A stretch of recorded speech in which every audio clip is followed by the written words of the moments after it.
Namaskar, welcome you again to the new session of medical astrology. We are going through case studies, and today's our topic is heart disease. So let's start.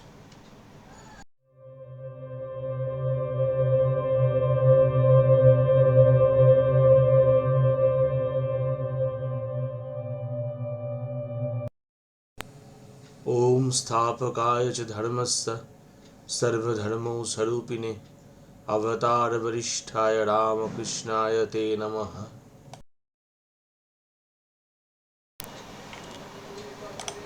Heart disease. The Karka planet for heart disease are Sun, Moon, and Saturn. The Rashis will be involved, especially Cancer, Leo, and Sagittarius. And the Bhava or houses, 4th and 5th houses, we have to keep a deep attention in these two houses. So, Sun, Moon, and Saturn, though these three planets are mainly responsible for heart disease, still we have to we have already discussed in the first or second class of this medical astrology that other planets, heart is a multi-planet organ. All the planets have some specific role in controlling a specific activity of the heart.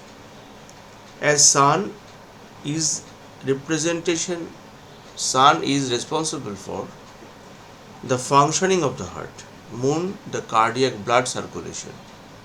Mars, blood supply to the heart itself. Mercury, blood vessels, arteries, and veins. Jupiter, the cardiac muscles, is represented by Jupiter. Venus is the power of the heart. Saturn, the impure blood and other impurities or blockages of the heart. Rahu, the large blood vessels or infection, and Ketu, the final blood vessels and the nerves. So, all the 9 planets have some specific role in controlling the heart. But still, we mainly focus on Sun, Moon, and Saturn. Let's see in the example chart how we can describe it. ये जो example chart है, ये example chart से हम पता कर सकते हैं कि कैसे ये पर्सन को हम बोल सकते हैं, कैसे हम इनको प्रेडिक्ट कर सकते हैं कि person will have heart disease. देखिए 6th lord and 8th lord are conjunct in the Lagan, so the person will definitely not have good health because 6th lord is Sun, 8th lord is Venus. They are conjunct. Number 1. Number 2, Gulik and Mandi with the 4th house with Ketu. So definitely the ill health will be concerned or related to the heart area, है ना. गुलिक और मंदी जहाँ पर रहता है, हमको उस भाव का डिजीज हमको देखना पड़ता है. ये तो हमने डिस्कस कर लिया पहले ही. तो इस चार्ट में देखिए गुलिक और मंदी 4th हाउस में है विथ केतु. तो हम बोल सकते हैं कि पर्सन का जो है, ये व्यक्ति का 4th हाउस का यानी चेस्ट एरिया का कोई प्रॉब्लम रहेगा. अब देखिए मून और सैटर्न कंजंक्ट है,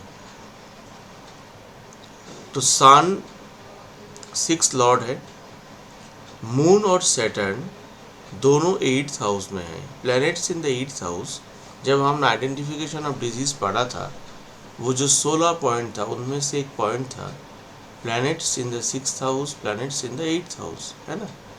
तो 8th हाउस का जो प्लैनेट है मून और Saturn, moon liquidification of the blood and Saturn is the blockages और the accumulation of the blood. So we can say that moon Saturn conjunct in the 8th house, suggesting that the person will have some blood circulation related problem, blockages, might be blockages in the heart. तो वैसे हम बहुत आसानी से ये व्यक्ति का जो है हार्ट का प्रॉब्लम ये हम प्रेडिक्ट कर सकते हैं. मेडिकल एस्ट्रोलॉजी में हम अगर सभी बेसिक आइडियाज़ को अगर क्लियर रखेंगे तो हम यहाँ से इजीली बोल सकते हैं कि ये पर्सन जो है इनका ब्लड लिक्विडिफिकेशन एंड ब्लड एक्यूमुलेशन और ब्लड ब्लॉकेज, ये सब प्रॉब्लम इनके हार्ट में रहेंगे, क्योंकि गुलिक मंदी केतु ये 4th हाउस में बैठा हुआ है, राइट। तो आपने देखा कि मेडिकल एस्ट्रोलॉजी के द्वारा हम कैसे सिर्फ D1 चार्ट से ही just 4 pillars of the medical astrology, planets का कारकत्व, नक्षत्रस का कारकत्व, भावस का कारकत्व एंड राशिस का कारकत्व इन मेडिकल एस्ट्रोलॉजी, अगर इनको सही से हम पढ़ लें और जो नक्षत्र टेबल जो है हमारा कि कौन से प्लैनेट्स के नक्षत्र में रहकर क्या डिजीज़ प्रोड्यूस कर सकते हैं, अगर इतना हम सही से पढ़ ले तो हम बेसिकली किसी के क्या क्या डिजीज़ हो सकता है वो हम प्रेडिक्ट कर सकते हैं। और इनके साथ अगर हम D3 यानी ड्रेकाना चार्ट, उसमें से 27 ड्रेकाना, 64 नवांश इंटी 9 और D16 जो है हैप्पीनेस और सौरो का चार्ट, एक प्लेनेट का दशा चल रहा है, वो दशा अगर D16 में अच्छा जगह पे प्लेस्ड है, वेल प्लेस्ड पर planet in D16 definitely indicate that this is the time of happiness, and badly placed planet in D16 indicates that this dasha of this planet will not give happiness or it will rather give sorrow. तो ये D16 से हम पता करेंगे कि जो दशा चल रहा है, दशा लॉर्ड हमको दुख देगा या सुख देगा। अगर दुख देगा तो वो डिजीज़ प्रोड्यूसिंग प्लैनेट अगर होगा तो डिजीज़ होगा, हम टाइमिंग कर सकते हैं।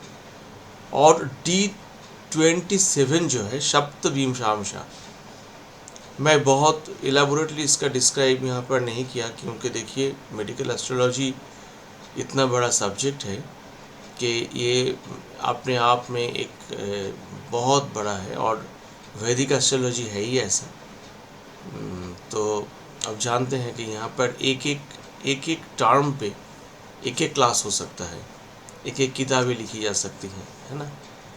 तो लेकिन अगर आपको इच्छा हो आप और भी पढ़ेंगे तो D27 आप ज़रूर पढ़ना।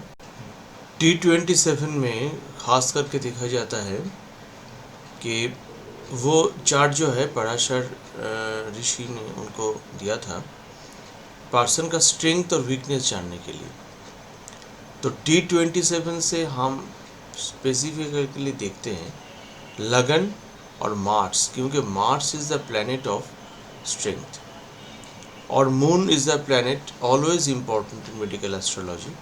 तो लगन, मार्स और मून, इन तीनों प्लैनेट्स के पोजीशन हमको D27 में सप्तविंशांशा में देखना पड़ता है। मैं बहुत डीपली इसके बारे में डिस्क्राइब नहीं किया, क्योंकि इनको आप पढ़ सकते हैं, लेकिन अगर हम ड्रेकाना चार्ट D20 मतलब 22nd ड्रेकाना, 64 नवांशा, 20 नवांशा, इतना तक अगर हम जाएंगे और अगर हम बेसिक को ठीक रखेंगे तो हम इजीली प्रेडिक्ट कर सकते हैं। फिर भी जिनको और भी ज़्यादा बहुत जानना हो उनके लिए पूरा जीवन पड़ा है ज्योतिष के लिए, है ना।